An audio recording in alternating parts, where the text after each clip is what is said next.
Just tell me when. Welcome everyone who listening to and perhaps watching Calling the Audible. I forgot what show I was on for That's a second. the show we're on. Yeah. You should know that before you start the show, right? Iggy, Welcome back. This is going to be a Eagle. tough Screen- show. Screen 3, please. Also, yes. thank you for welcoming me back, Eagle. I appreciate that. I've been away for a while. I had a great time, but I'm going to be honest with the audience. I don't feel like talking about Flag today. I am... Why is that? So... Cause someone's a loser. Yeah, I feel like lockdown today. The thing is... Oh, you feel locked down. I feel locked down, yeah. I learned in therapy you need to set expectations for conversations at the beginning so that they don't get out of hand.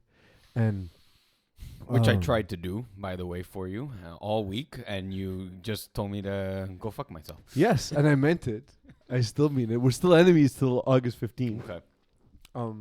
I set that expectation, so I'm gonna stick with it. But we lost. We came within a bad decision from making the finals, the Division finals. C finals, yeah. So I'm completely devastated and heartbroken. And I've been angry all day. I've been kind of spitting bile at everyone. And so if I do so, I apologize on the front end. Yeah, at least you didn't get any of it on me, so I'm okay. Yeah. But now you're close to me, so we'll see how that goes. Mm. We're gonna basically go down the divisions, talk about what happened in the semis, and then do some analysis that'll hopefully be better than last show's paltry analysis. I knew it. Because I guess when you have Mo and Iggy on, nobody can analyze a game like it's not 1996. But we'll analyze what we expect to happen. And then we'll give our predictions at the end. We're also going to be hearing from some of the authors of the articles. We have two of them here. We have myself and Iggy. Yep. It's not common that the two of us are in the studio together. It's been more common recently. We did it once this Yeah. season, I believe. Yeah, that's true. That's true. Oh. But you usually are replacing me, so Yeah. that's why. Yeah. Which, by the way, thank you, by the way, for spelling me while I was away. What you don't know is I signed a contract, Okay, and I've now replaced you officially as nice. Calling the Audible As long analyst. as long as I get my $1 more than Eagle in perpetuity, that's all that matters. I'm pretty sure that was in the contract. There we go. So what we'll do today is it's going to be a little looser than normal. We have an hour and a half with you, and Eagle will throw topics at us. Not topics, they'll throw divisions at us, and we'll go through those games, and we'll break down the finals, and we'll hear from the division article writers. We're going to hear from Alexis Dubois as well as Joel Mendelson, and they'll talk to us about Joel, Coed we're and going to division. actually not hear from because he's only available way late in the evening, and that might be tricky for our schedule. So read his article because he's a great writer. So Yep. it would have been nice. I think I've only spoken to him when we hired him, and then once at the field when he's crooking up my game, and that's the only time. It's a weird season where I was away for a significant part, so it's harder for me to keep track of the writers and stuff. But he's a great employee, man. He's the kind of employee that doesn't need leadership. He's great. You just Yeah. pull the string Yeah. and see what he does. Yeah. So, Eagle. Do you know who also needs no leadership because he has all the qualities himself? A prime minister? The Prime Minister of this country. Not just the country, just in general. The FPF Alexis country. Dubois, who joins us Hello, from hello. his couch? Question mark? Yes, couch. Ooh, that I don't hear him. Do you hear him, Peace? I don't hear him at all. What? There's an issue with the Yes, audio. with the audio. I heard no music. in the intro. Yeah. Oh, so this thing isn't on then. It's on. It's on. Is your We hear volume each on? other. We don't hear Alexi. Alexi, how's your ASL? Amazing. Alexa will go find audio. There we go. There we go. It You can hear was me now. Yay. Eagle. This is the weirdest thing. It wasn't the headphone app. It was specifically Iggy's wire prevented both of us from hearing the audio for reasons I can't even explain. That makes no sense. And in the process of doing that, we've now lost Alexi walking around this house. This is the best start to a finals episode ever. I love he's holding a plug. It looks as though he pulled the plug on the show. Thanks, Alexi, for the physical manifestation of your actual presence on today's episode. It's a continuation of last week's show, Eagle, with Oh, Mo God. coughing and Yeah. Yeah. That was you watched, you caught the I that- listened to the entire show. I went into a hotel to steal the Wi-Fi. European Wi-Fi is trash, by the way. yeah. It is. Great food and great drinks, but But they terrible don't care. Wi-Fi. What the food and drink is so great, they don't care about internet. Yeah. Now, So yo, Troy 3 worked better. how's it going? For a while, you were Not bad. frozen and you were holding a plug, and it looked like you pulled a plug on the show. It looked like you just ruined the show. So thank you for that. How's it going, That's Lexi? amazing. How are you doing? Not bad. You guys? Terrible. I am distraught and angry. Iggy's fine though. Yeah, I'm okay. Yeah, I'm sure he's happy about that. Yeah, he is. He's a jerk. He's a piece of human garbage. So if you see Iggy at the field, feel free to throw garbage and compostables at him. Nothing sharp though. That would be when I'm quarterbacking in the Yeah. Oh, finals. that's the best time to throw stuff at him. Actually. Yeah. Yeah. Fully agreed. But yeah, speaking of which, Yeah. Kiss My End Zone makes it to the finals. So you guys are playing the finals together. I'm always happy as a member of. Historically member of the franchise. I'm always happy to see Kiss My End Zone get there. So congrats, guys. But you guys were at the game, and I'll start with you, Alexi. What can you tell us about your semifinal game? Well, Iggy started off by playing absolutely awful. Yeah, I He heard decided to try to throw the game away in the first half. Thankfully, he came alive in the second. I think it was a mix of playoff jitters and the rain, which decided to give Iggy a bit of the shitters. Anyways, it was all good.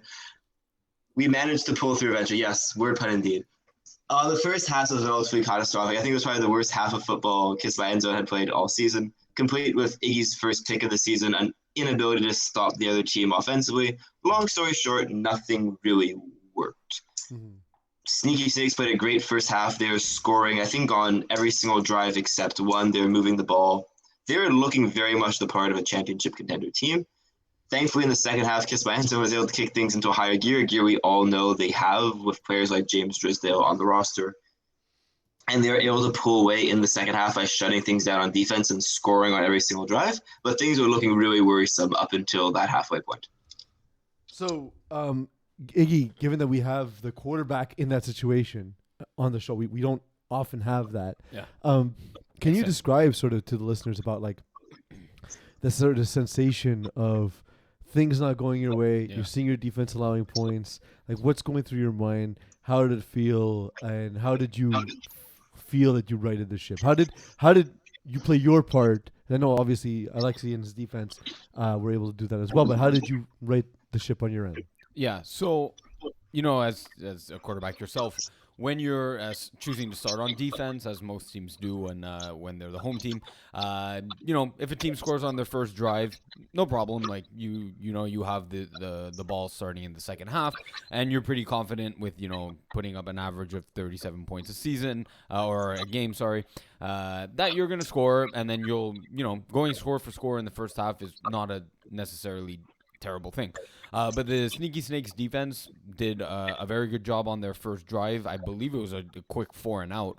And they subsequently scored on their next drive. And 6 minutes into the game and you already find yourself down 14-0. It's a bit daunting. So luckily, and I already kind of felt the urgency to score. And luckily, we did in kind of like a hurry-up sugar huddle of favorite of yours in just 2 plays. So that regained at least a little bit of the confidence back. Sneaky Snakes, and then what really propelled my confidence was that the defense for Kiss My End Zone got me stops, right? Got me interceptions, got me the ball back into my hands. Even though they were, yes, as Alexei alluded to, my first pick of the year, but it was really the strength of the defense that kind of kept me level-headed and confident that, they're going to get me the ball back. And as long as we just continue our usual offense, that everything was going to be all right. And that's kind of how the game prevailed. But Sneaky Snakes, credit to them. Very good defense first half, very good offense first half. Kind of as the game progressed, as we kept scoring, they felt the need to go take a shot deep, got picked off right away. So they kind of forced the issue, and that was kind of their downfall in the game. Well, and it's a good defense overall, right? Yeah. We know Julien Preutz. I'm a big fan. David Brisson as well. David Gaumont is a giant. That's Marc-André Gosselin. that you're thinking of, the giant on the team. Oh yes, Yeah. So similar to what we were talking off air, like Seth Galina is a very good defensive game planner. So is Julien Proulx for Sneaky Snakes, and it was interesting, kind of an interesting tidbit. I faced him in a Division D playoff game with threat level Midnight, so he already got like kind of 3 looks at my offense.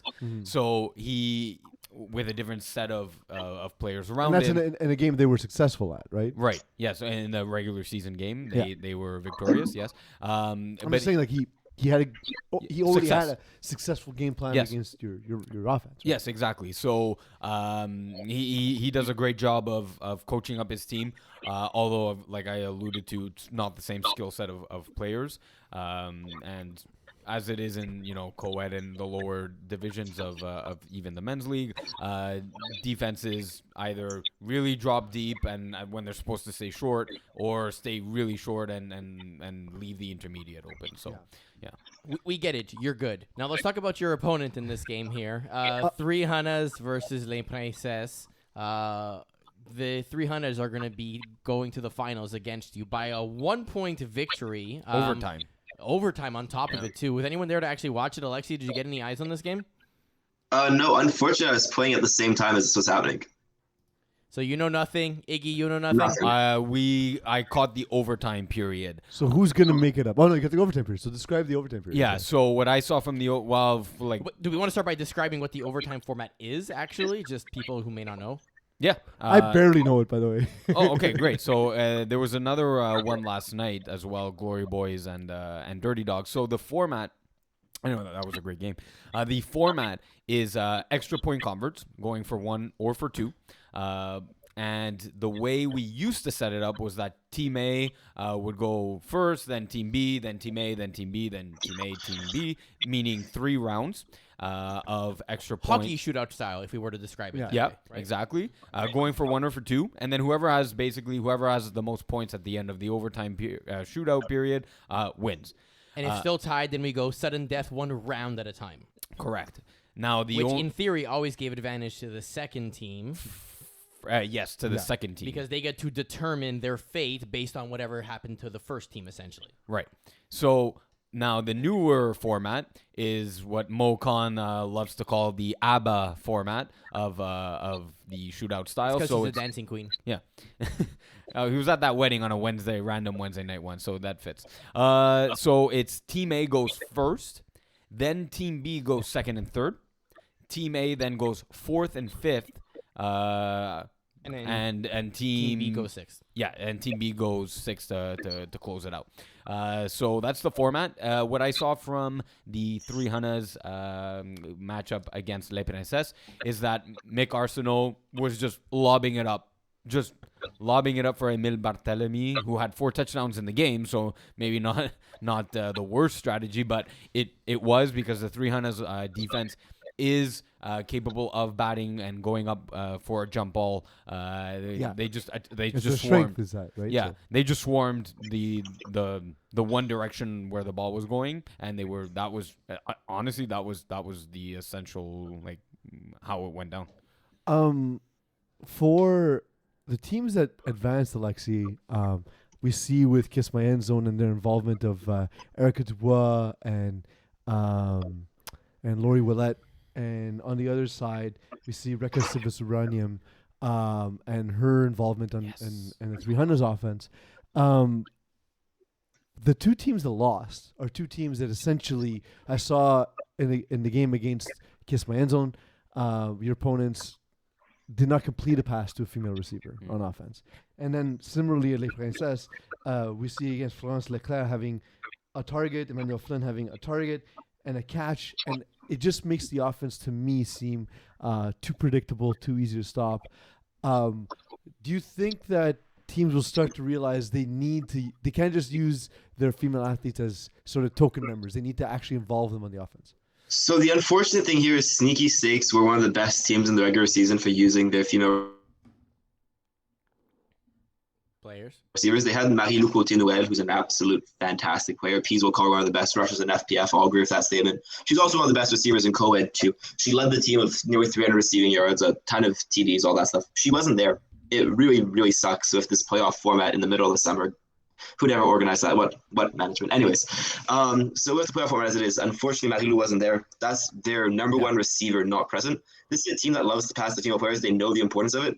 I think it more came down to the lack of confidence in the existing female players since they've been forcing the ball so much to Marilou all year. If Marilou had been present, this would have been a completely different game. Yeah, obviously. But with Marilou not there, it was like it was a kill shot pretty much for Snakes. As for Les Princesses, yeah, they haven't thrown to the girls all year, and that sucks. Both because, come on, these people are paying you $200 to play recreational flag football, and you don't even throw them the ball. Like, get a life, dude. Number two, your offense just doesn't work. Yeah. Like, Peas, imagine I telling you, you're playing offense 4 against 6. What do you say? You've seen the seasons where I played offense 4 against 6. It doesn't look good. It doesn't look good. Right? Like when It doesn't look good. I know a lot of Anyways. players will run. A lot of quarterbacks will run more ISO concepts than, let's say, me or Iggy do. Where for us, the defense dictates where we throw the ball, but ISO offenses tend to focus on matchups.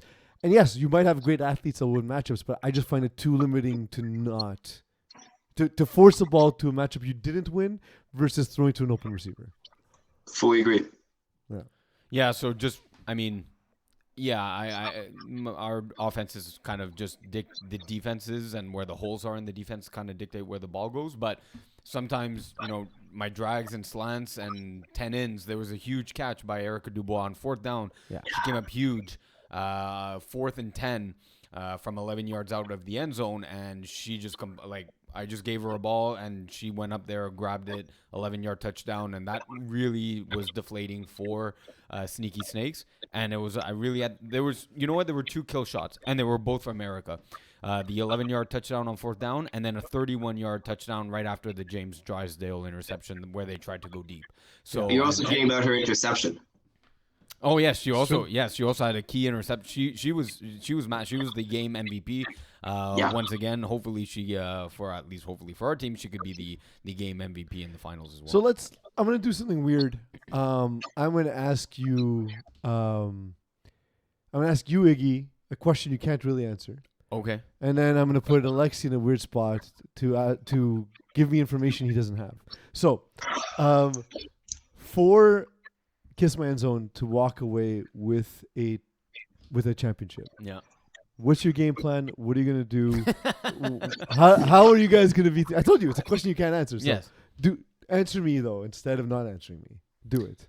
Don't be a coward. So the defense, if the Kiss My End Zone defense can get 2 or 3 stops, that should be enough for Kiss My End Zone to overcome the 300s team. I'll go with defensive prowess and defensive effort. And so that wasn't an answer, but well disguised. Well disguised. Thank you. And Alexi, you're in the 300s meeting room today. I don't know if you know this. They're a pro franchise. They have a meeting room. It's on a high rise downtown Montreal. Yep. How are they discussing beating you guys on Sunday? So the number one thing they're preoccupied with is James Drysdale. If you look at the past games they've played, last time James had 3 interceptions on 3 consecutive offensive drives. So their number one thing I think they'll be concerned with is trying to find a way to take James out of the game defensively by avoiding throwing the ball to him. That's what they likely do. I think that's a mistake. I think there are ways to game plan around James without avoiding throwing the ball towards him. Mm-hmm. I'm not going to give them away because James is a great guy and I don't want to expose him like this on the podcast, but there are ways, so think it through. It's out there. Other than that, offensively, I think they've played us a ton of times now, 2 times this season, 2 times last season, seasons before that. So there are weaknesses in our defense. There is predictability to our defense. There are concepts which can consistently match our defense. So if you look at some patterns we've been using, thinking of the defenses I like to call against this 300 teams, there's specific kind of routes which can attack areas of the field, which we have a harder time defending. So if they can recall the defenses we like to run, it'd be relatively easy to game plan based off that. If you run trips against Kiss My End Zone, there's no adjustment. I will just say Possibly.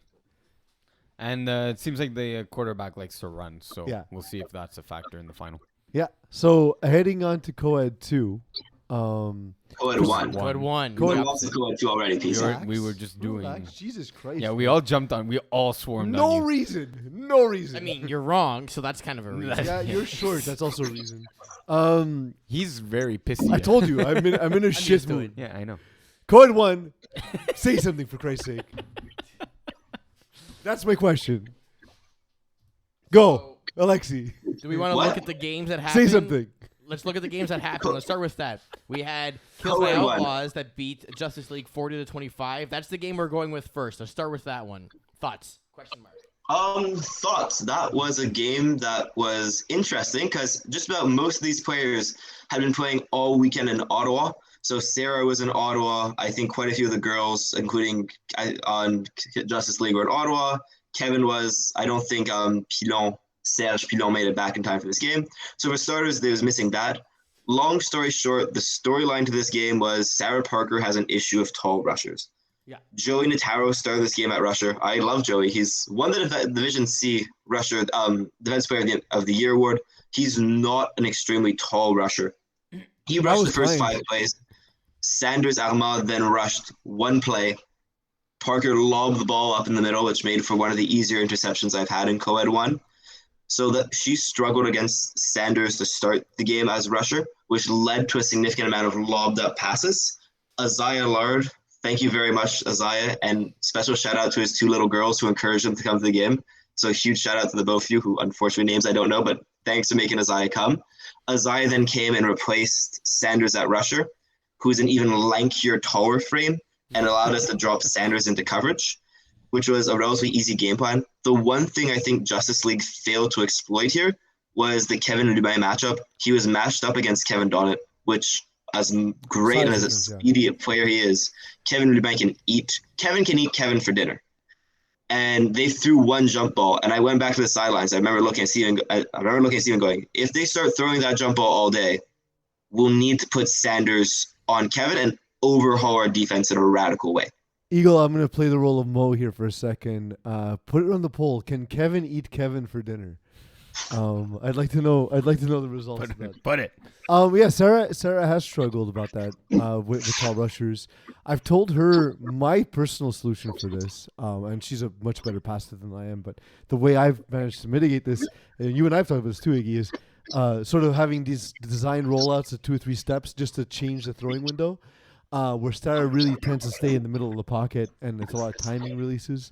But timing releases with the tall, lanky rusher means you got to put it over the rusher, and that's when you get floating passes and all that. And while she doesn't roll out necessarily, she's actually very good, like kind of like a Peyton Manning in the pocket and moving around up and to the side, and like she does in her mechanics and in the Instagram but that's videos. what, like I've found a way with garbage mechanics to make that work for me. Yeah. With someone with great footwork like she does, that's something I think And if she really evolves that aspect of her game, she can become truly devastating. And it worked for a couple plays. Like I think she even told Sanders, "Hey, you're supposed to be going for my flags," like because he completely missed and may have hit her like accidentally.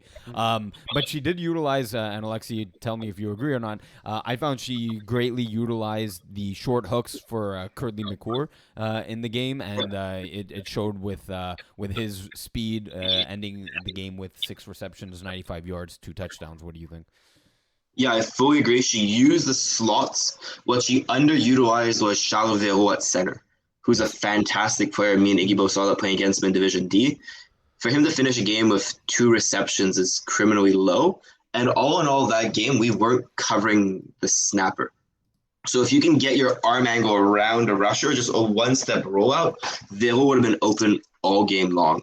So or I think use sideline floods where that's your check down, right? So she ran a lot of sideline floods, and that's where a majority of those receptions to Curdley and Peacock were happening, was on sideline floods. Great, because that's what you do. Like if you have a tall rusher, attacking the middle is gonna be harder, right? So the sideline floods make a lot of sense. But for Kiss My Outlaws, obviously advance. But we had a great game between the Petit Fuck and Easy Fun. By that I just mean high scoring. It wasn't as close as I thought it might be.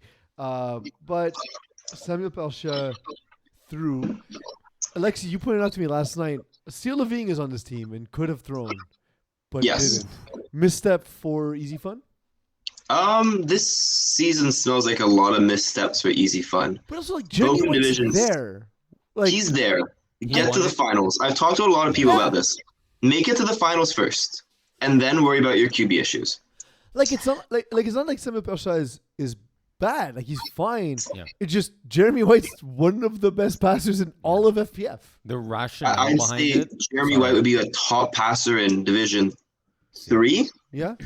and Seal Levine would be better than Jeremy probably.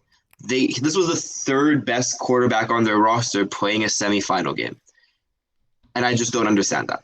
The rationale behind it was to get as many reps as possible for him. Do it week 9 and 10. I understand, and I agree with you guys. Put your best quarterback, get to the final first, Yeah. and then worry about Because it. it's a pointless decision if you don't get there. Exactly, I agree. But that's the rationale behind it. Was we're gonna win and die with as many reps as possible with the quarterback that could make it to the finals. So this sets up the tenuous rematch between the Pitsy Fuck and Kiss My Outlaws. Dom Lefall, Stephen Harpersad, they have a history going back to MFL. They had an on-field contentious moment this season. I'll start with you, Alexi. What can you give me in terms of 90 seconds of analysis as like a preview to your article that's to be coming out in a few days?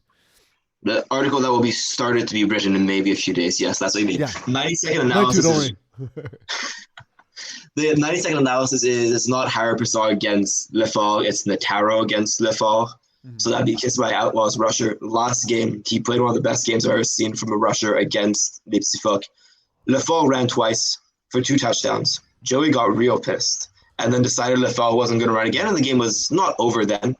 There was some late dramatic comebacks, but he neutralized the run threat, which is the scariest part about this Fuck offense. Yeah. If you can make it so that there's no longer a run threat coming from this offense, their passing game becomes average. Yeah. And that's something you can exploit. So the number one takeaway here, Nataro versus Lefall. The Joey Notaro told me earlier this season, as he played with us in Division C, unprompted, said, "I'm the best rusher in FPF. You all just don't know it yet." I love Joey's confidence. So for me, it was the best thing I've ever heard. Give me your 90 seconds of analysis, Iggy. That was a good soundbite for calling the audible. I just want to hear that like on repeat. On Yeah. Instagram. Hey, well, hopefully Chris Revale drop it in a future game of the week. Yeah. So I think the best part is going to be if we can make it sound like Pease said that about himself. Oh, I can say anything you want about myself. So my 90 seconds of heat, throwback to Simon, is that this is going to be a very high scoring game. The last time these two teams met, it was a 41-40, like you said, contentious kind of game and moments during the game. Just very high scoring. A lot of great plays are going to be made. There's going to be, I think, whoever can get one and maybe 2 interceptions, that will be the team that wins the championship in Coed 1.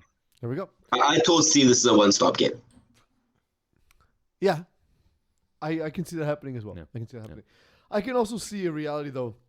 If Dom Lefall really can't run, it might be a game that gets ugly quickly. Because I don't see Dom Lefall able to come from behind the same way. Like, if he falls behind, I don't think he'll go score for score with Harpersad, in my opinion. Right. In the women's division, Alexi, since we have you and you were writing the women's article as well, so Strangers advance. Sorry, not Strangers. Villa advances, right? That after winning one game all season long, after scoring 86 points, little surprising question mark. Are we getting into the controversy of this game or no? Yeah, absolutely. That was the question Because here's mark. the thing: if you don't draw attention to it, it'll happen again in the future. So hopefully, people have shame and don't continue to cheat if that's what happened. But Well, please go ahead. let's start first off by What do saying you that mean? What do you mean? First off, I did the Pease, first off. weren't you the one that told all the captains when they submit their roster to put their entire roster on the sheet and Yeah. then force the scorekeepers to do their job? Yeah, I'm also the one who said scorekeepers do your job. Yes. So One of those statements was followed, the other one wasn't. Go ahead. Give us your analysis. This smells real fishy. This smells like really stinky. This smells like imagine you left your garbage with a salmon in it and went on vacation for Europe's 2 week where you drank way too much wine. Wait, and then were you at came my back. house? Were you at my house for 2 weeks? How did you know? So this smelled like Pease's house when he came back. Oh, I lost. Look, I have no clue. If this Villa roster pulled off this upset, I'm tremendously impressed. This would be the best game Gabby Opediziano has played all season. That being said, just to give you an idea, from off the top of my head, Gabby had thrown 5 TDs all year, which means she was averaging half a TD a game, which means she'd throw 6 times more TDs in this game than she did on average all season. No, it's an 8-game season. Revise my math. Let's say 5 times more. It would be the most impressive 0.625 improvement. per game, by the way. 5 over 8. It's not hard. Yeah. Thank you, Eagle. This is why Eagle's a smart one here. This Leipzig Miet team is also extremely good. That being said, they should be scoring more than 12 points no matter who their opponents are. They can do significantly better than this. Well, I was going to say, like, what are your thoughts for Morgan Cosmano-Valois to have this kind of outing in a playoff game, regardless of who Villa's playing at quarterback? This seems sort of disappointing, right? But I don't think the controversy at Villa was just their quarterback. If you see what they're saying, it's just about the entire Villa roster. So Villa would likely manned up with 5 superior athletes across the board. Huh? Shadow coverage. Yeah, essentially. We don't like to use man coverage covering women's sports. Gender neutral terms here. 2022. Sounds good. There's a lot of issues with my articles. Anyways, if that was the case, I understand why Morgan had a rougher game because that's not what she's used to seeing in the least. This game's a really hard one to analyze because I don't know what I'm analyzing. Like, if Gabby pulled off this, it'd be the most impressive QB transformation I've ever seen in FPF. Look, I am 100% sure Kaya did catch 12 passes because Kaya is an absolute stud of an athlete. It also might be Kia. I'm really sorry if I'm mispronouncing your name. There's 2 potential pronunciations there, and Kia. There we go. Tara's corrected me multiple times. That's a fantastic stat line, and it was obviously Kia who had a stellar game because she's a stellar athlete across the board. You can't let someone score 4 touchdowns on you, though. No, you can't. But that being said, I truly believe there's not a single person in the women's division as it stands who could take away Kia. She's the best player there by a wide margin. So, final question for Iggy here for this game. If Gabby was the quarterback, should the Miami Dolphins hire Gino DeFazio to coach Tua this season to have him have such an improvement in his game? I'm gonna say no, because you got to make the playoffs first for the actual performance improvement to be seen. Oh, you're right. So you need to make the playoffs before the season and hire a good coach. Makes sense. Yeah, got it. I'm gonna say yes because Gino would make Tua quit football and they'd finally find a decent quarterback. I like it. I like Alexi's analysis here. Red Nation advance. They beat Strangers. That one is less surprising, right? Like we expected Red Nation to be sort of the class of this division. Despite Alison Sobel's struggles, it's a team that gets by largely on the defense. Alison Sobel threw 3 interceptions. This was what Strangers needed to be able to compete in this game. Instead, we see their defense really just strangle Strangers. Alexi. Yeah, sorry. This is the first time I'm seeing this stat line. I'm clearly not doing a very good job of covering my divisions. I've been a wee bit busy. My excuses. That being said, these 2 teams have been kind of tracking in opposite directions over the past few months. Red Nation's been doing fantastic as the season is coming to a close. Strangers have seemingly been getting to know each other less and less, which is really weird to say of a team that didn't know each other at all at the start of the season, but their chemistry has gotten worse.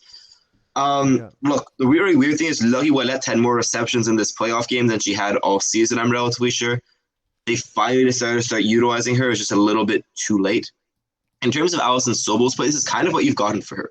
The reason you see 3 interceptions, by the way, is because 4th down in the women's division is often 4th and extremely long, which leads to quarterbacks chucking it up, right? Because you're going for 4th and 20. You're going to chuck it up, and if you're intercepted in your end zone, it doesn't matter. Anyway, so that's the logic there. I understand it's a higher interception division. The stat that matters in women's division is those 4 TDs. the 184 yards, that's a fantastic passing game. I don't think it's a bad game from Allison. And I think if Allison plays the same way in the finals, they'll win. I think the narrative is so wrong. good. We need to be. I always say that you got to score 5 touchdowns to win an FPF, right? Now, women's division is a little bit different because of the rules, but also the defense of Red Nation's good enough that if Allison puts up 4 touchdowns, they'll win more often than not. Yeah. Oh, yeah. You have Rachel Valliere, who's like the surest thing you've ever had to an interception a game. That's one right there. Probably two. So. And I'm a big fan of Gigi Abante. Both sides of the ball. Yeah. Sorry? How can you not be? Yeah, she's great. Yeah. She's great. So they're going to be heading out. So give me your 90 seconds of heat, Alexi, for the final game between Red Nation and Villa. Did you say Iggy or Alexi? I'll do it. I started saying Iggy and I changed to Alexi. I slept 45 minutes last night, so I'm sorry. I'm not on my game tonight. And I have to apologize because I kept you up for at least one of those hours. Yeah, that's true. It was sexual. Alexi, what's your 90 seconds of heat for this game here? So I presume I'll go. You guys cut out for a second. All I know is that I got a text from say Pete at 3 a.m. and I was very confused. Poor Pusey, he didn't sleep. Someone sent him some melatonin. The shit helps. So long story short, we have Villa against Red Nation. The very first thing you do is hire a bouncer who's going to card the Villa team. That's my first step here. Got it. Step 1, once your bouncer's hired, it all depends which team shows up. If the Villa team we've seen all season is a team playing in the finals, then honestly, you're looking at a game where they'll probably have a good defense, which is something we've seen from Villa. And I have no issues if Allison throws 3 to 4 picks, but they just need to throw more TDs than the other team. And I don't have confidence in the Villa roster we saw all season throwing anything more than 3 TDs. If she throws 4 TDs and 3 INTs again, as I said, that's game over. It's a 4 TD to win. It's a race to 4. Before I ask Iggy for his 90 seconds of heat, Eagle, were you trying to comb Alexi's hair with the mouse? No. So production note on this one, I actually have multiple window captures going on, but it picks up on the mouse. So I'm actually moving on the website, but because Alexi's face is technically behind the website, but you see it, you see my mouth moving in front of it. It which looks like is you're brushing his hilarious, hair. by the way. Iggy, give me your 90 seconds of heat. Yeah, so I like, and how could you not, Red Nation. Oh, I can remove mouse cursor. Okay, it's gone now. Okay, this won't happen anymore, but that's funny. God, that was funny. Production note. I like Red Nation in this one. I like them coming off their winter season appearance in the finals, coming off a loss off of it against the Bourget Volts. I like Alison Sobel's confidence as it grew on throughout the season. No one can stop Geraldine Cabillo Abante, Gigi. However, on the other side, Kia, I think that Rachel Valliere playing shadow, tough shadow coverage, along with Jenna Rougeau really putting a lot of pressure on whichever Villa quarterback suits up. These are the key aspects to a Red Nation victory. When I saw Kia, she was playing snapper, so if that's still the case, I'd recommend the rushers sort of try to take away the angle on the quick outs. And if Arujo can do that, that'll be a long day for Villa, I believe. Alexi, thank you for joining us. We'll get your picks in your article. Sounds good. Ciao. Awesome. Eagle, throw a division at us. All right, we're going to go. Unfortunately, Joel isn't going to be joining us. He has a family commitment, a dinner, an excuse. And so he's only going to be able to join us at 9:30, of which, Peas, you will not be here. So we're just going to go into Division E and break that down. We had 2. There's a chance Mo finishes the show, by the way, if we run too long. Which game do you think is more interesting? Because I think the Praetorian Guard Black Label game was probably a better game, but the LPC Vic in a Box game is more surprising as a result. Which Is one do you it start though? with? Well, you tell me. So I guess we'll start with that we'll do one. that one then. Yeah, exactly. So Pizzicato 24, Vic in the Box 7. Pizzicato are off to the finals. So why is this necessarily surprising? I think Vic in the Box had one of the better offenses in Division E. The 7 is surprising. Exactly, yeah. Now, the Pescara defense, although it hasn't been particularly known for their defense, they've been known more as an offensive team. I mean, they did have Defensive Player of the Year, Xavier Bro, win that accolade. So they do have a certain defensive prowess to their name, and it really showed in this one. It looks like Nick Richard was unable to complete a lot of his passes, a lot of passes that were perhaps overthrown. What, are you going with my soft analysis here? Again? No. I was saying he did potentially overthrow a ball. It potentially was out of bounds, but Eagle, if you bring up Chris Rive's Instagram feed, we'll see a Craig Browning. Wrong game. It wasn't that game? No, that was a game of the week. The Penetrators versus Vic in a Box. I saw Craig, and I thought it was from last night's game. No, it was not. Yeah, sorry. It was a bad call that he was in. Yeah. I thought he was in. Oh yeah, I thought he was in. Yeah, I saw the refs go no. Yeah, it looked like he was in. So yeah, 3 interceptions, and his rushing ability was. You want to say taken away? Was he in though, Pease? Was he in? Look at that foot. I need the. Yes. Yeah. When it comes, he brings his feet back. He's really athletic. Brings his feet back after going out of bounds. Anyways, I don't think so. I think he's in the air when that's happening. It's possible. So the Pescara, knowing that Max Bura, Craig Browning are the top 2 guys, although Max Bura went 7 for 12 in receptions and targets, Craig Browning 6 for 11. It's not a high efficiency offense, right? Yes. They take a lot of shots to the 2 ridiculous athletes in Craig Browning and Max Bura. I thought, as much as I like the team a lot, I like them as dudes. First of all, they're really nice folks, but they're really talented also. I did feel as though they're missing one, like a third receiver. You know what I mean? Like a third threat to really propel that offense. Nicholas Sanch was pretty good at that. Even Cody Bura, the other. He's not the same level of athlete though as. To be fair, not a lot of people are. No one is, but yeah. But if you haven't seen Vic in a Box and Cody Bura, he is a serviceable third receiver on the team. It just. No, he's good. You know, some teams have 3 guys. It's like, what do we do here, right? Because I find when there's two receivers, either you have them on one side of the field, or even if you split them apart, you can put your 2 best defenders in those areas and handle it. But when you have 3, it's really stretching your defense. And I don't feel Vic and Box had that personally. Did you have anything else to say? About Vic and Box? I thought it gave very concise analysis. Yeah, no, you did. But now switching it over to Pescara. Look, I was a little slow to them because I didn't get a chance to see them early in the season. When I did, I agree. Their defense is great, and for a relatively new team, pretty much all new players. Yeah, maybe other than Xavier Bro. They had to have played flag somewhere else. Yes, for sure. Oh yeah, and I believe they're Cavaliers from Mocon's. Yeah, but so the tackle thing never impresses me because lots of tackle teams come in and are not good. Sure. Flag is a different game. Yes, the skills translate, but we see it all the time. But there are dominant tackle players from university who are good in FPF, but not what PC cannot have been as a team, as a whole, in terms of communication, in terms of executing flag defenses. I was very, very impressed. They looked like a Division 3 type defense at times. You know what I mean? I think you just you made an Eagle proclamation with his Save a Horse Division 3. I was just, you know what it was is the athleticism is there, and the communication.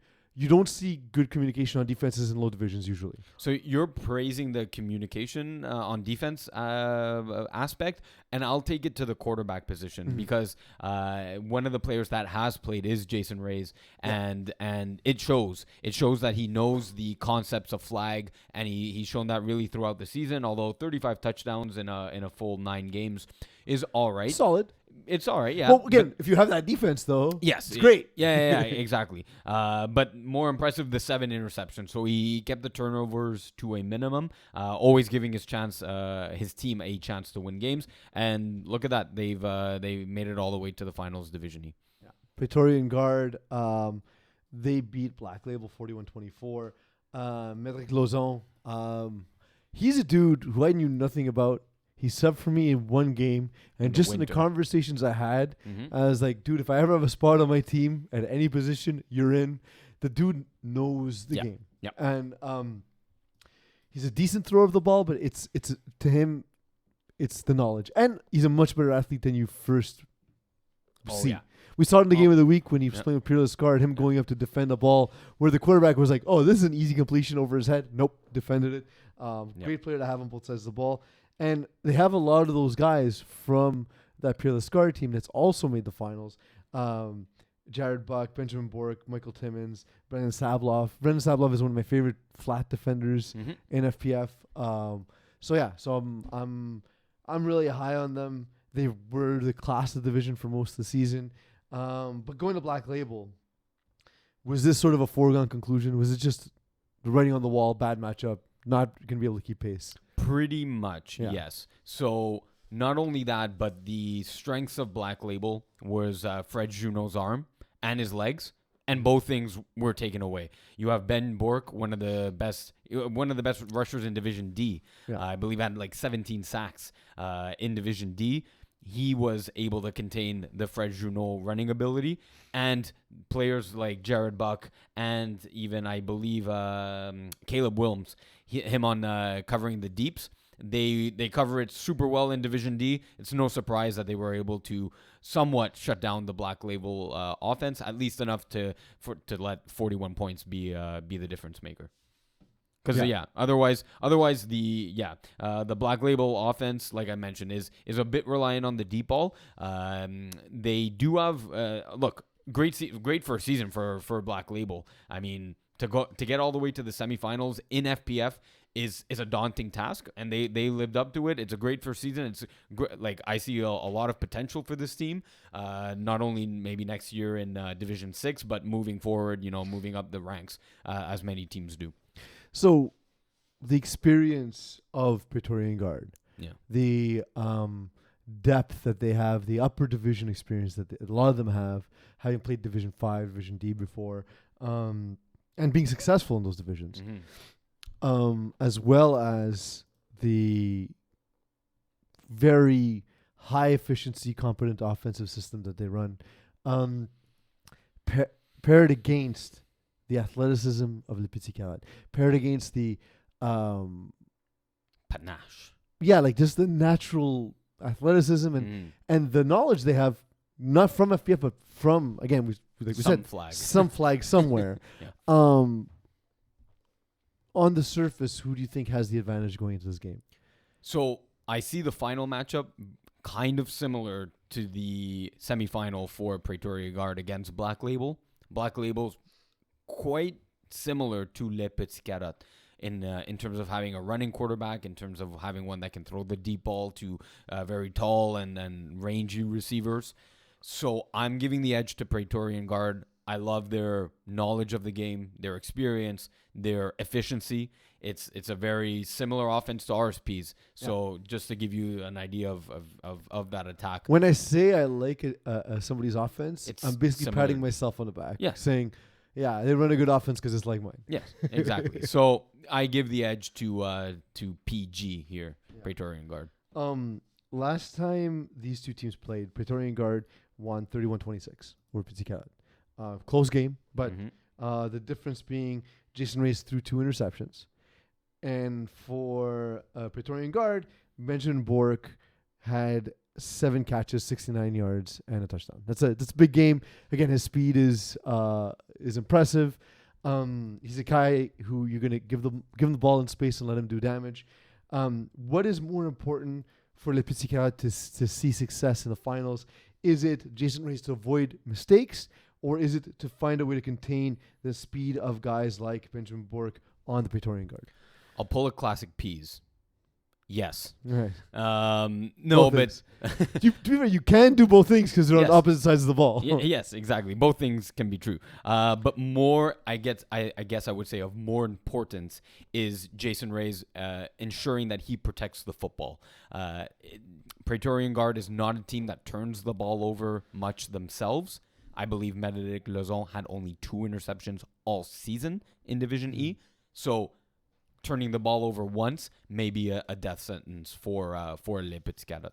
Yeah, it's look, they might be able to get an interception from Médéric, but I can't see them getting multiple interceptions. Yes. And then you have to go score for score, deal with converts and all that stuff. So definitely avoiding mistakes would be huge.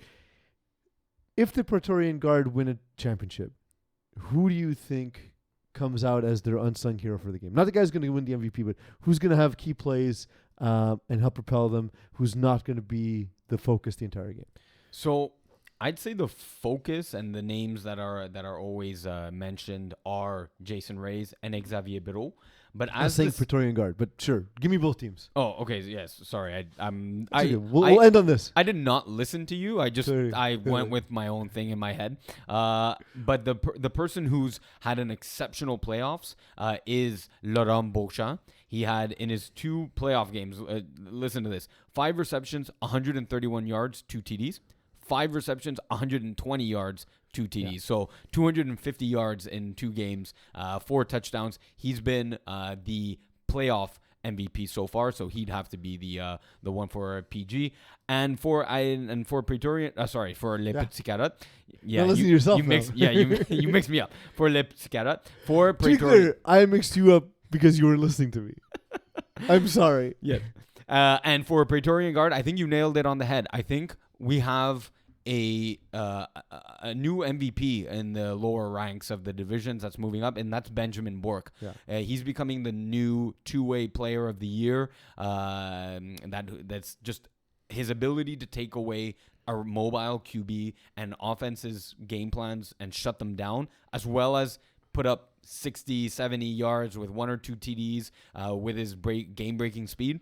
I think Benjamin Bork is someone to look for Praetorian Guard. Stay tuned to the end of the show. We'll make our picks, but not Iggy for this division because you'll have to read his article.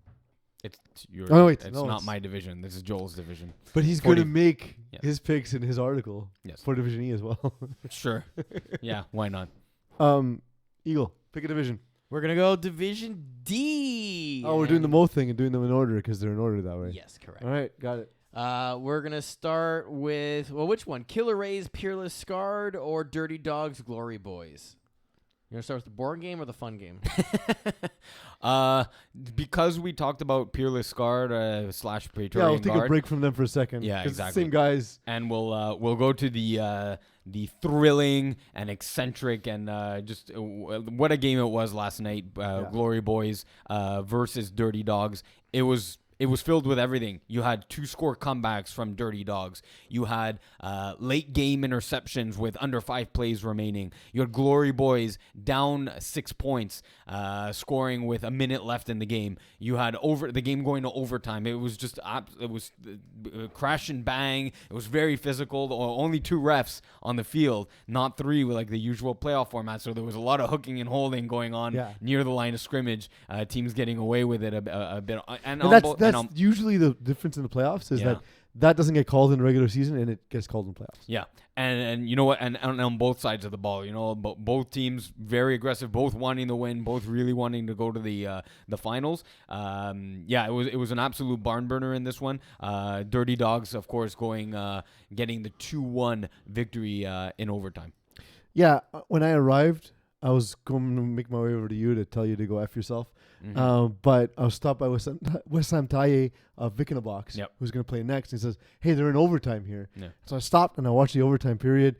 There's a great throw to end it by Jeremy Augustin, where he bought time, rolled to his right. And Jeremy Augustin is not known as a guy who throws it hard, but he fired that ball in. Oh, yeah. And it was just, it's how you want a playoff football game to end. So it was really cool to watch. I was impressed by Glory Boys. Their 4-game winning. When I left for Europe, they hadn't won in a month. Right. Yeah. And their season was over in like week 6. It was the strangest thing. Yeah. And I was like, there's no way these guys will be ready for playoffs because, man, you go on a skid that way and then you don't play for 2 or 3 weeks and then you have to play in playoff games. And I just didn't see it working out for them. But kudos to them. They hung in there and. Michael Hiotis' raw skills continue to impress me. I think he needs to develop a more efficient system, but one that fits his skill set. Because he's not Iggy or Pease. Like he's got a great arm. He's got great speed. He's got an incredible ability to throw and run. Yep. And so if they can do that and then just build in some concepts that are effective in FPF, I think Glory Boys have a bright future. I've been a fan of Massimo Moniz and Antonio Vettorino since they started in FPF. I thought Lucas Crivello would be able to surprise Dirty Dogs, and he has a penchant for just making big plays. Like, not that he's going to have a ton of catches, but he'll have that game-breaking catch. I thought this was going to be the game where we see that, and unfortunately that wasn't the case for Glory Boys in this game. Yeah, more so for Dirty Dogs, it was Felix Boutet. So one of the newer players in FPF for Dirty Dogs. He took a 5-yard hook all the way for a 40-yard touchdown. The guy has game-breaking speed, game-breaking ability, and just overall sheer athleticism that you can see that's similar to like a Jeremy White / Charles Vero type. So he was one of the key components in their victory. And don't discount Eric Deschambault. He had some very big first down catches, came up with a huge interception to let Dirty Dogs back into this game after being down 2 scores. Yeah. Killer Rays and Peerless Guard. I wasn't there for this game. I got updates from you. I have a question. You didn't answer me in a text. Oh. I want to do this thing where we have pre-show meetings, but during the show. Right. So you didn't answer my text. I asked if Killer Rays were playing that box defense again, where they have the safeties lined up behind the corners like they did in the finals. I didn't necessarily focus on that. Okay. Because I thought that was going to be a mistake against Jared Buck. He's too smart a quarterback to show your coverage. I don't believe so. No. But really, what or how this game went down was 3 times within the first 6 minutes of the game. Killer Rays fourth down, 4th and 3, 4th and 5, 4th and 6. On 3 occasions, were unable to come up with the first down, and driving a short field. Jared Buck not only scored touchdowns, and it was like 26-0 by halftime or so. But there was in particular there was a game-changing play. I believe the score was either 19-0. They were up like 3 touchdowns. It was a 4th down play after Killer Rays had gotten 2 consecutive sacks. And Peerless Guard decided to go for it on 4th down. And this is where the Killer Ray inexperience came into effect. So it was 4th and goal from about 18 or 19 yards out. It's Jared Buck with Medric Lazon in the offense. What do you think is happening on a 4th down play? It's going to Med. It's going to a double quarterback. Double quarterback, yeah. Or that should be on the option. And it was I never heard that from the defense. And so it was just a pass back to Lazon, a pass back to Jared Buck, who then there was no second rusher. Yeah. So he had all the time. And Jared Buck, with his patented no-look Jared Buck pass, was able to get a touchdown on 4th down on 19 yards out. Essentially, there's 2 ways to cover a second quarterback. They're both kind of the same. One is you send a second rusher and you go into 2-2, or you stay in man if you called man and you still send a second rusher. But the person covering that second quarterback has to take out. Even if he's your slowest guy, you need to put somebody on that second quarterback, and the rusher needs to sit on the actual quarterback, on the main quarterback. Yeah. And if you don't know how to defend it, it's an easy completion. Yeah. So while on the defensive side, there's still some experience for Killer Rays to work on. They knew right away, even as the first half was ending, they were in hurry up offense. So it was good. It's refreshing to see that when you're down 4 scores and it's already near the end of the half and teams are just doing a slow normal huddle. I'm like, you guys you're losing yourself the game. And not Dirty Dogs, Killer Rays at least knew that. They were going in a hurry up offense. They tried to get back into the game, but too much damage was done in the first 8 minutes of this game. I spoke to Tyler Gerberg after the game. He said that they were completely outplayed. There was an aspect of Danny Demore lurking on defense, just being constantly looking and taking away angles on deep routes. That took that aspect from Tyler Bianchi's game. Tyler likes to go downfield. Loves to go downfield. It kind of he was aware of it at least, but there was not another layer of adjustment. And I think that's Killer Rays have been amazing since they started. They're one of my favorite teams from the first time I saw them in their first season, and now they've accomplished great things already. But Peerless Guard are a much more experienced team, and that's the difference. They're where Peerless Guard was 2 or 3 years ago. Yeah. So it's only it sucks. It sucks losing a semifinal game and showing after a finals appearance And even a at final that, win. like Peerless Guard, like those guys all played MFL before. Yes, that too. So- That as well. But that's the proverbial. Oh, you're gonna love this. Before you win, you got to learning how to win. You got to learn. Or you can just win. Yeah, but which Killer Rays did. Yeah. But as you move up in this league, Yeah, you're gonna take lumps. that's gonna it, take and lumps. and that's how you learn, and that's how you get better. One of the bigger jumps too is sort of from Division 6 and E to D and 5, and It's one. Yeah. and it's kudos to them for a great regular season. But Yep. give me your 90 seconds of heat on the final game between Peerless Guard and Dirty Dogs. Yeah, that's gonna be That's gonna be fun. that's gonna be a very very fun game. But it's really hard to go against Peerless Guard. It's just like we mentioned it, kind of for Praetorian Guard. It's just that next level of experience. And while Dirty Dogs have it, and Jeremy Augustine, Jean-Nicolas Branco, Charles Vero, that's where it gets limited to those three players, whereas it's spread out across the entire roster on Peerless Guard, and I think that makes the difference. Well, we'll see if you pick them though. You kind of tipped your hand there, but we'll see at the end of the show We'll if have you to pick see. them. Or in your article as well. In my Division C article, Yeah. sure, yeah. Why Eagle, not? throw a division at us. We don't really have to cover Division C, right? Oh, Nothing great. important. That would make happened me in that very one. happy, actually. Nothing happened in Division C. That would make me very, very happy. except something about jewelry. Yeah. I'm not having that argument with you again. The most pointless conversation for 3 hours. I was so mad. Yeah. Let's do this game first. Anything my you want to God. take away from this other Gross. than Vultures can't play defense? Yeah, that's literally It's that. it was that. There's things you can do against the Vultures defense. It's not even a personnel thing because the players are good, Yeah. but there are certain things that some of the players do that can be taken advantage of.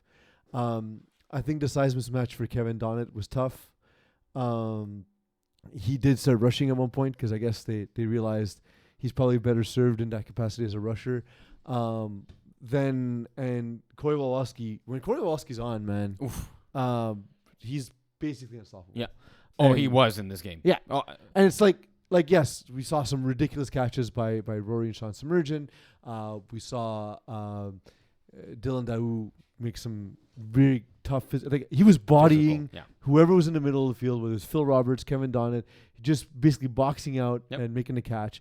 But honestly, Kowalski could have been thrown into shopping carts all game. Like the guys were just wide open, and he's just dropping it right in their hands. Right in the And basket. Yeah. Corey didn't even look. He didn't even look like he was awake.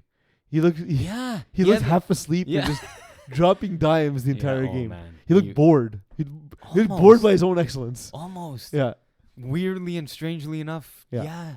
He's, like his whole team was hyped, and Yeah, he was just he was chilling, calm. relaxed. Yeah. But that's the type. Yeah. Isn't that the type of quarterback you need with the set of receivers like Absolutely. this? Yeah. We haven't really seen it from them all season. Right? Infantry's kind of been good, but something's been off, and this is what we expected from infantry. Oh my God. This is what they were supposed to be all season long. Yeah. And it looked like Corey Woloski had a margarita in one hand and throwing completions with the other. It was Like playing beach football. Like yeah. once they fell behind, Ben McMahon has a tendency to go into hero mode, and he kind of did sort of in the middle section of the game where at one point I turned to my guys and I said, Mhm. if they score here and get a stop, Yep. they didn't score, they didn't get a stop, Yeah. and I was like, well, that's the game. And again, kind of going back to the Division E or D content where we were just talking about with Killer Rays and knowing to go in a hurry up offense, I'm seeing McMahon sort of going in, but everyone's huddling and they're not going right off Yeah. onto the line. I'm And, like, they dude, started. you things- got to know you're down 2 or 3 scores. and they play at such a fast pace normally, yeah. and so they started playing at a fast pace, Yeah. and that kind of inflates the score too, because Yes. you know that when you're playing fast pace, if things don't go well, the game score looks bad at the end, right? Mm-hmm. And infantry, kudos to them. I'm excited to see them in the finals. Oh yeah, they're gonna ball out Yeah. just because it was the Yeah, greatest catch of the night. Rory Sean Ridiculous. Submergent, Sean, yeah. one-handed 2 extra point. I didn't think he was going to be able to get land in bounds, and he did and he did very clearly. unbelievable catch. Crazy. And that's it. So they play against Stoics, and we'll go on to the next division. Do we want to do the 45-second version of this? You know, Peace, I'll do it on your behalf. Yeah. The one thing you're good at, which is managing the clock and managing possessions, is the one thing you didn't do in this game, and that costed you a championship trip. Sorry. Yeah, I absolutely failed my teammates. That's the analysis of this game.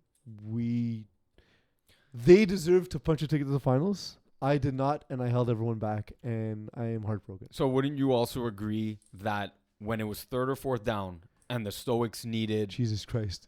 You go with this fucking jewelry question again. I'm going to put you in the face. No, it's not. No. I said when it's either 3rd or 4th down. As he started, I was like 3rd or 4th down. I'm like, he knows it's 4th down. Why is he doing this fucking build-up? I thought he was going there too. I'm setting it up. No. So when it came to 3rd or 4th down, Chris Rivet had one target in mind and running, whether it was double moves, double outs. We knew it too. Vincent Chung was on fire. He was getting key first downs that kept drives alive, and that essentially iced the game in the end for the Stoics. Yeah, I have nothing but positive things to say about the way Chris Rivet played. He was actually he's a gamer. Like in the playoffs, he's better. He's just better. And it's nothing spectacular. It's not the way Corey Walowski is, but it just when he needs to make a throw to keep a drive alive, he does it. The team is well built. I had something in mind to take advantage of what I knew Seth Galina was going to do on defense. They did it, and I made a horrendous mistake that Chris Rivet didn't make because he's a gamer, and Stoics advanced to finals, and they deserve it. Yeah, I think that, and I think you'd agree. But Mickey Menza with the 2 interceptions was one of the differences as well. But his just the second one shouldn't have been thrown. I understand. Not that I threw the ball late, which I did. Yes. Not that I didn't check the backside of the post, which I didn't. I know Dondre Borden was open that play. What I should have done was milk the clock and punch in for a touchdown later and leave Chris Rivet 3-4 plays and trust the defense to win the game. Right. Rather than, oh my God, Dondre's, because even if he scores, we're giving Rivet 90 seconds and 5 plays, they're going to win the game anyway. But for our general audience that doesn't know the entire context, Mickey Menza is just stature. His height alone and his ability to jump and grab a ball out of the air was one of the defining moments in the game. Yeah. No, and kudos to him. He was given 2 opportunities to make plays for his team, and he did. And he did, exactly. Yeah. So is this where the Stoics' luck runs out? Can Rivet outball Walowski in this final here? Well, I'll do my 90 seconds of heat here because you're going to write your article. Yeah. I know because Iggy has the laziest analysis anyone's ever seen. He's going to just say it'll be a blowout because infantry are better, and they are. Infantry are a better team, top to bottom. Yes, and. Although no but would be a fun improv game instead of yes and no but. No but. You're a janitor. No, but I am a doctor. Chris Rivet is a gamer. The dude knows how to manage a game. He's not going to give Corey Walowski 9 possessions to score 61 points. That's not going to happen. He's not going to make the same mistakes Ben McMahon did. If he makes a mistake, he'll have the kind of game I did, where it's like 4 touchdowns, 2 interceptions. It'll be slower. He's going to play with pace. He's going to use the things that work out to his benefit. I think that if infantry win, it's not going to be the blowout that you're going to predict in your article. It's going to be a much closer game. It's going to end up being one of the best finals of the day on Sunday. Okay. Well, nice. But yeah, it's just quickly in my 10 seconds of heat. If the infantry play the way they did against Vultures. But they can't, is what I'm saying. The game script won't be there for them. I can, as much as the context won't allow 9 touchdowns, is what you're saying. The efficiency of the offense. I can see, for example, Chris Rivet going 4-2, and Corey Walowski going 6-0. Yes, 5-1. 5-5. But that's not a blowout. It's not a ridiculous. No. This could be at most a 2-score game. I think. But the efficiency. Yeah. My opinion is going to be that every possession Corey Walowski has, it's going for a touchdown. Perhaps. He's going 5 for 5 or 6 for 6. If he plays with The last time we saw Chris Rive in the finals, every drive he had went for a touchdown. Yep. So- I didn't make a comment on whether Chris Rive is going to score or not on every drive. We'll read your article for that. I was purely saying on Corey Walwaski's side. Yeah, so let's get into this decrepit division and talk about something else. All Which would right. be- Let's go to Division 35 B. Decrypt. Which one's the better game, or which one do we want to start with? Silent Tickler, Touch Yes. It, Catch It, or Moretti Crime Family BYOB? Okay, we decided. He said Ticklers, yes. Touch It. Touch the tickler. So Rashi Benablicate is really good at flag football, huh? Do you know Rashi? I thought you listened to last week's podcast. Is I that did, he's yeah, he's Come on. yeah, he's not a guy that he's an Iggy era. That's the new Yeah. thing in FPF now. Stop trying to make fetch happen. Yeah. But I saw him a couple drives, and I'm like, ooh, yeah. And I've heard the name. Yeah.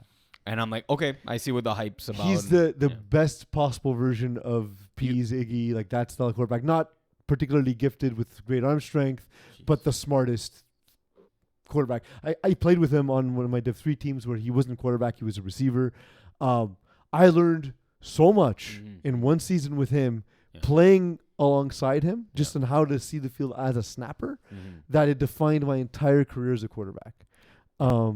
The dude is a genius. That's His what I've heard. recall is ridiculous. His ability to see what you're doing on defense, like the touch and catch team, is stacked, right, in Yep. terms of athleticism. But Rashi Benabdicator and his ability to move the ball and just continuously stay on attack is impressive. And a lot of our younger listeners and people like yourself, Iggy, who don't know of him. Yeah. He's got a kind of game that ages well. It doesn't rely just on physical gifts and stuff. So I'm not surprised to see that. I'm surprised at the score. I'm surprised that it was this far apart. I thought it'd be like a 36-32 sort of thing, Right. in that area. And Rashi did tell me early on in the season that when he started playing with the team, it took them a while to get it. They didn't get the spacing in the system. They didn't trust it. They didn't Yeah. know who he was. Yeah. And so it took them a second to get there. Because obviously if you see Jordan Panetta throw a ball and you see Rashi Benabdicator throw a ball, it's not the same. No. It's not the same. But that afro has got a beautiful brain inside of it. Yeah. So, and it looks like Adam Rosen, his touchdown and his 2 interceptions were another large component Yeah. in the game that prevented Touch It Catch It from making it a closer game. Moretti Crime Family beat BYOB. I thought BYOB was going to be one of the tougher matchups for Moretti Crime Family, but Joey Taylor was amazing in this game. Just doing all the things and infuriating BYOB. Just doing what Joey does, right? Just doing what Joey does, man. Like, I'm excited to see Joey Taylor playing quarterback in an FPF final. It's long overdue. I've seen it before. I'm pretty sure. He hasn't won one. Okay. He's won as a receiver. Okay. Baby Kangaroos. Okay. Yes. I don't believe he's made a final as a quarterback. Okay. Despite the fact that you thought I disagreed with you, I agreed with you at the beginning of the season that I thought it was a good group of receivers. It's just that a lot of them hadn't played with him before.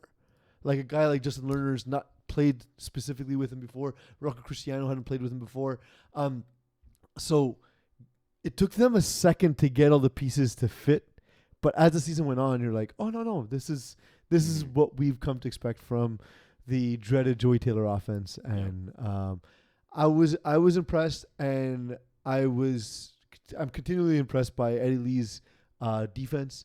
It doesn't look like much on the stat sheet, but he was closing out on routes, forcing Matthew Rene to check down, forcing Matthew Rene to look away from primary reads, and that's where we see the mistakes. And Moretti Crime Family advance to the championship. Oh, and they did it, I believe, without snapper Joel Malkin there. So Joel that Malkin was not there, if I'm Yeah. not mistaken. No, he was not. Yeah, because he had like kind of an all-star season for Moretti Crime Family. I think racking up over 500 yards and 17 touchdowns, something of the like. So to put up 37 on a BYOB defense without him, that's nice.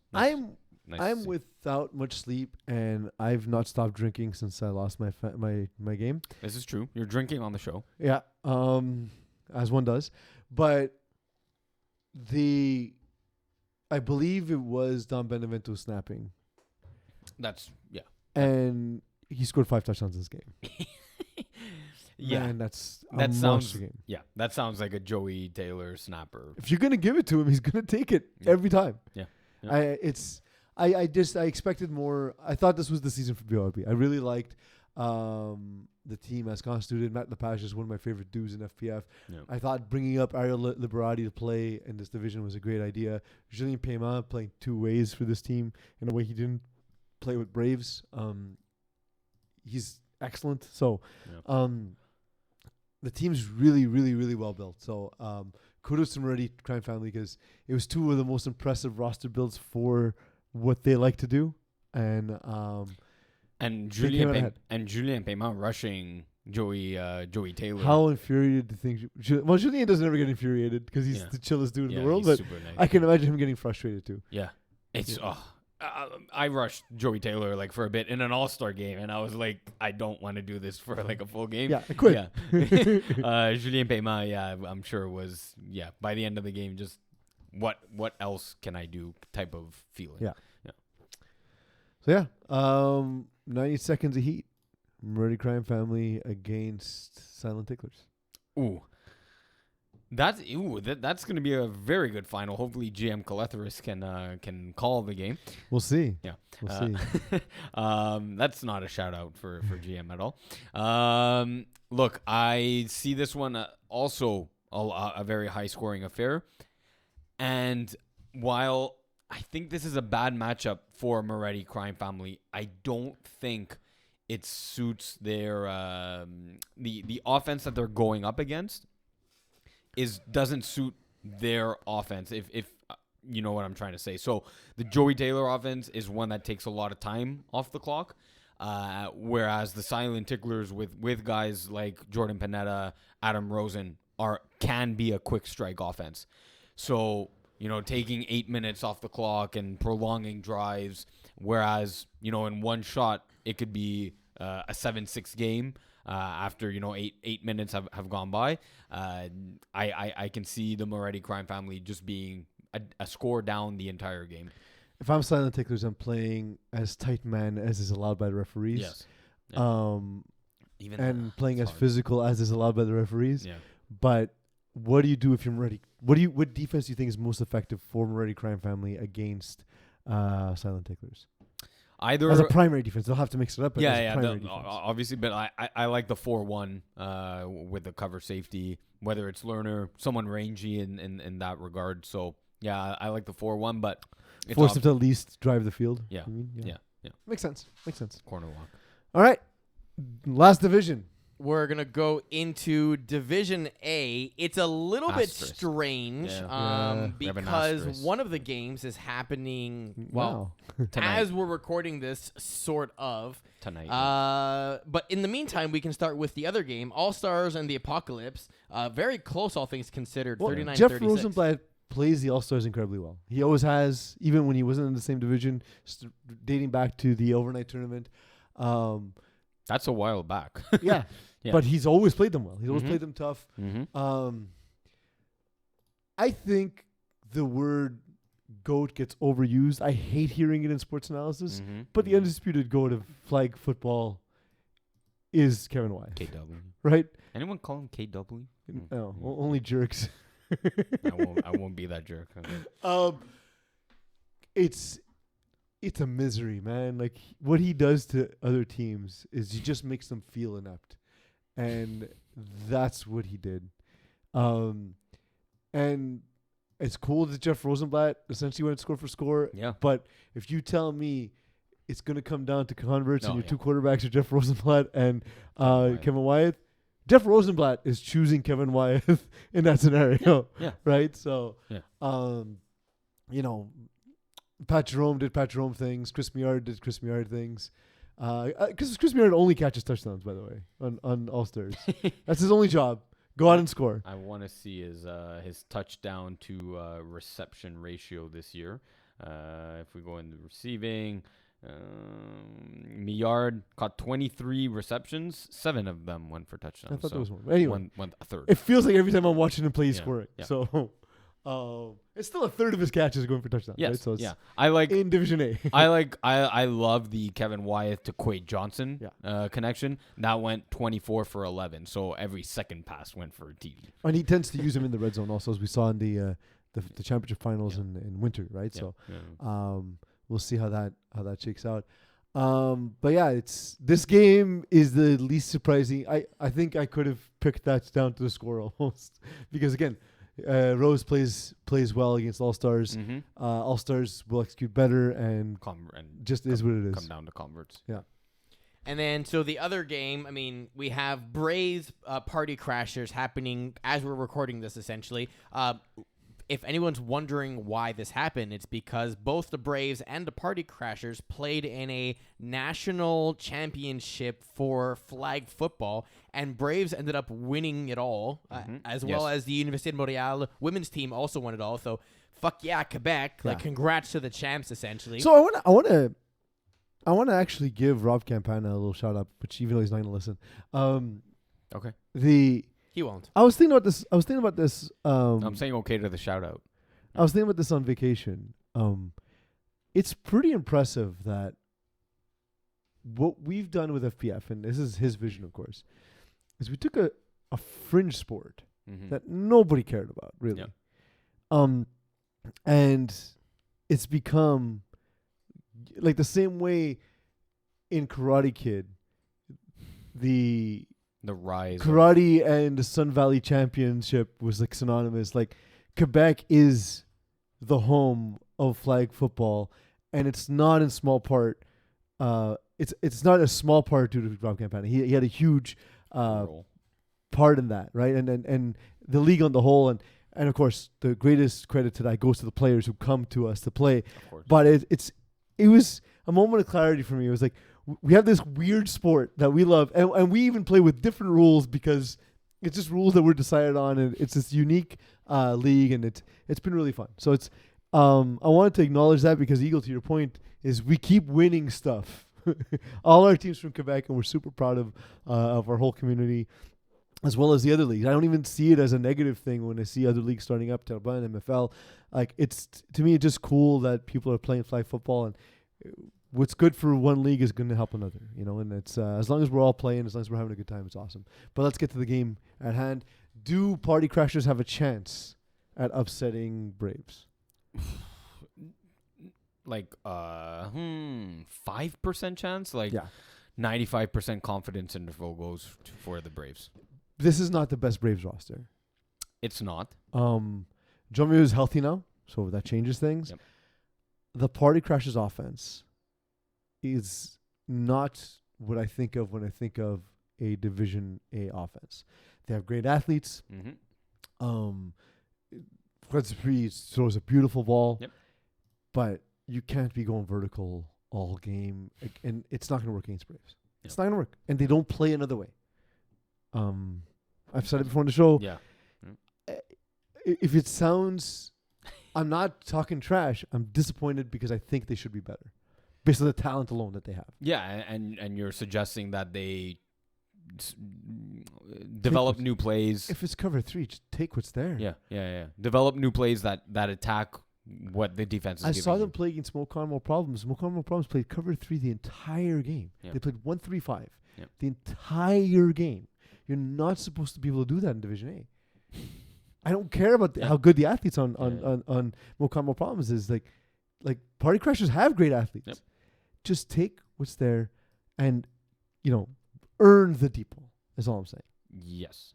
It should be, I mean, at least it's my very limited quarterback experience of take And look, the Fred short. Dupree is better than either of us Oh my combined. God. Not even any suggesting parallel close. existence. Yeah. Not even suggesting close that I come near to. But our job how is to analyze. Yes. Regardless. Yeah. Not suggesting that I can throw a better ball than him. Absolutely not. But you kind of like what you're saying, earn the deep ball by just taking what's short.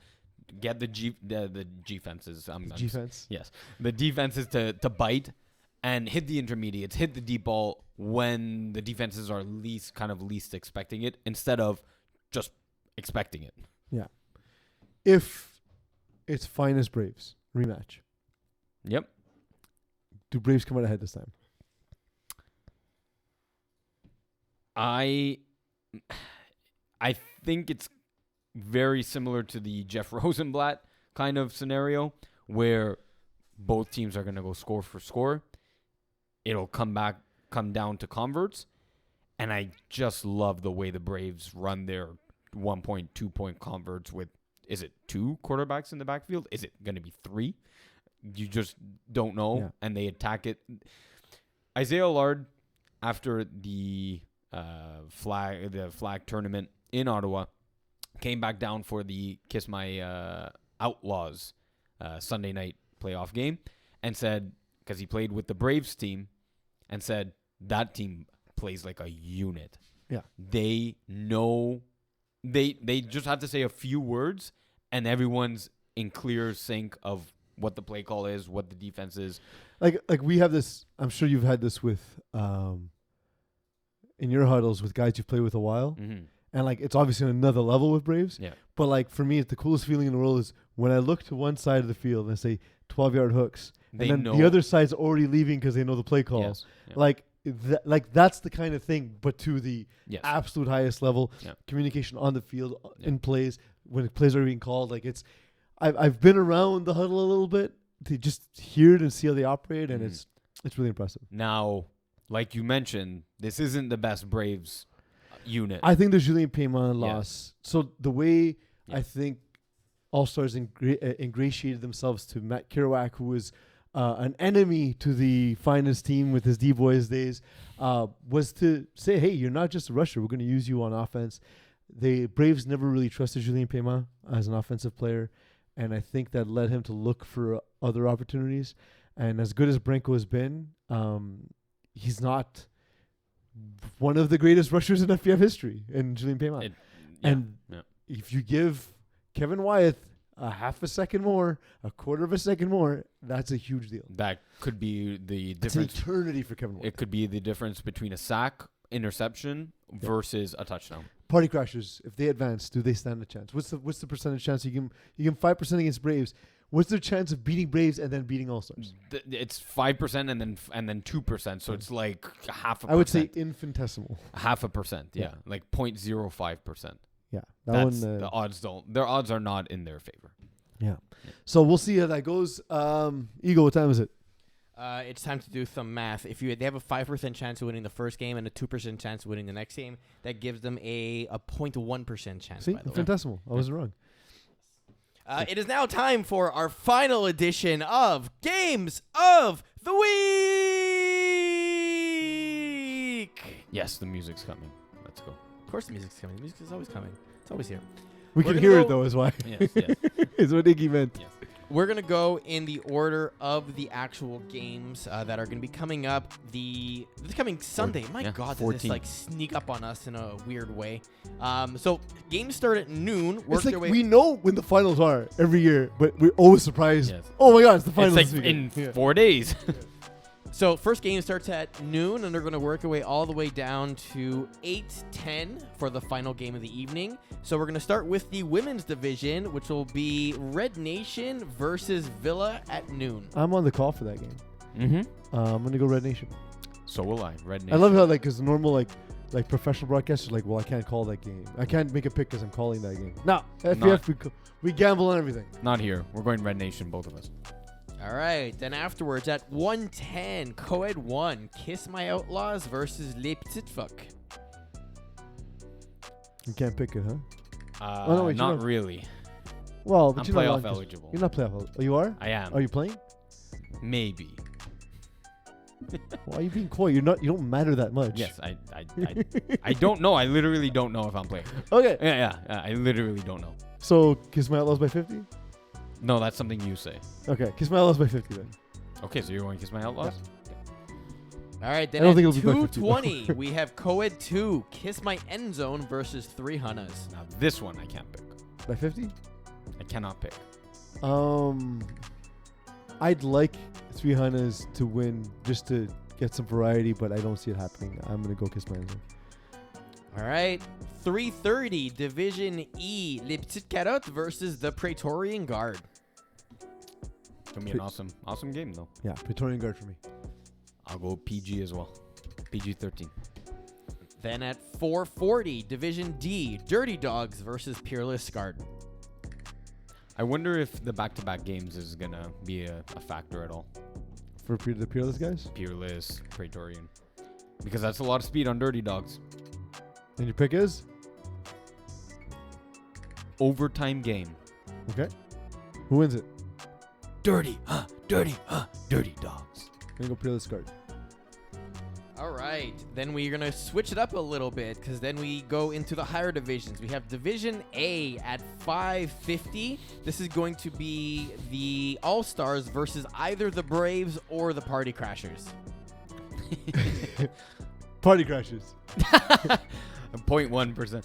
I'm going All Stars. I think Yeah, they're I'm the best going team. All Stars. Yeah. They're the best team in the division for a reason.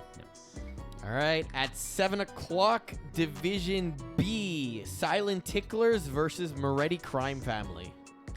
JT wins his first championship. Moretti Crime Family. Let's do it. I'll go ST. Hall of Famer. Yeah. Joey Taylor. Two Hall of Fame quarterbacks this game. Nice. I'll go ST, Silent Ticklers. And our last game of the evening Shut at 8:10, Division C, the Infantry versus the Stoics. Are you calling it? I'm not calling it. I told Rob to schedule Chris Rive to film the late games. Yep. And I said I was unavailable to call the game because I'd be playing. So I have you and Mo calling that game. Cool. I'm going Infantry. Stoics. All right. That wraps. That wraps our season of Calling the Audible for spring 2022. Feel like right near the end we really got into the groove of things, and then Mo decided to like spaz on one of the last episodes. Cough He out. should have been on last show. It was awful. Like every third word was a cough. Yeah. I hope your vacation was worth it, Pete. It was, by the way. But was there no one else? No. No, it was last minute too, and Which, by the way, if you're listening to this episode, thanks for staying with us the entire season. Yeah. If you want to join our staff, there's always openings on the media. We'd love to hear your opinions, whether they're wacky, waney, or waving. My goal is to get paid by Rob to do nothing. So ideally, you guys can send your CVs, and we'll hire you to replace me. That's the dream. Don't forget to register for the FPF Cup. Small change since our last episode. We introduced a 4th tier and upped the caps for the other tiers. So that's going to give a little bit more variety, make the upper divisions more competitive, and have less sacrificial lambs, so to speak, up there and everything. So tier 2, 3, and now a tier 4 has been added. Sign up now. Registration is open, and the playoff format is a banger. Iggy, thanks for joining us. Thanks for joining all season long, man. I think like 8 or 9 episodes. Yeah, you hauled last this season. It was fun. Yeah, I signed that contract though. yeah. You basically did every job for calling the Audible this season. Yeah. Even the calling the inaudible episodes. Yeah. Eagle, thank you for making our show audible. It's not done just yet. We have the finals coming up this weekend, so that's going to be fun. There's always a chance for that to be inaudible. I want to thank the teams and players for tuning in, week out. We have incredible viewership. We really do appreciate that, everyone. So thank you for all that. But most of all, thank you all for letting me be myself.